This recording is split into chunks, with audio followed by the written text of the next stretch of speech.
Salut mesdames et messieurs, je viens vers vous aujourd'hui pour vous donner un peu de détails sur le seuil de rentabilité, précisément contrôle de gestion.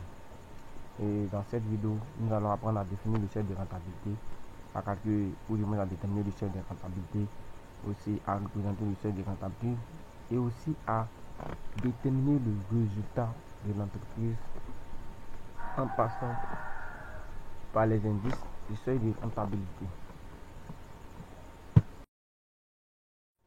Comme je le disais, le plus souvent, dans la rédaction de nos devoirs, il y a plein d'étudiants, élèves qui ne savent pas comment abréger un mot.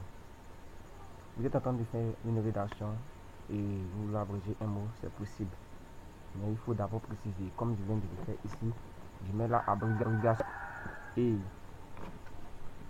je précise les mots que je vais abréger. Par exemple ici, nous allons utiliser SR pour le seuil de rentabilité, CAC pour le chiffre d'affaires critique, CVT pour le coût variable total, SRV pour le seuil de rentabilité en valeur, SRQ pour le seuil de rentabilité en quantité, CAN pour le chiffre d'affaires net, CF pour les charges fixes, R pour le résultat, MSCVT pour la marge sur coût variable total, MSCV pour la marge sur coût variable.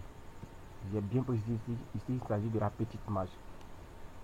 Dans la vidéo, on va définir ou du moins on va calculer ce qu'on appelle la petite marge pour faire la différence. Et ici nous avons TISMSCVT pour le taux de marge sur coût variable total. Quand dans un devoir vous abrégez ces sigles ou bien vous notez ces sigles, la personne qui est en face de votre sujet ou bien de votre copie, il est content et il est heureux même de corriger parce que il sait d'où la personne est quittée, donc il sait d'où la personne aussi va.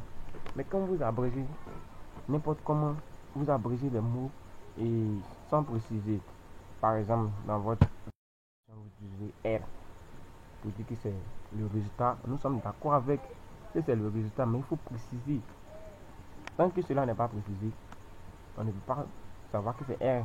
R égale à résultat, on peut dire que R égale à rotation, ça marche. Donc ici d'abord nous allons voir la notion et il s'agit de la notion du seuil de rentabilité. Voilà, encore appelé chiffre d'affaires type, le seuil de rentabilité, comme vous le voyez ici, c'est le chiffre d'affaires pour lequel l'entreprise ne réalise ni perte ni bénéfice. C'est aussi le chiffre d'affaires pour lequel l'entité couvre la totalité de ses charges.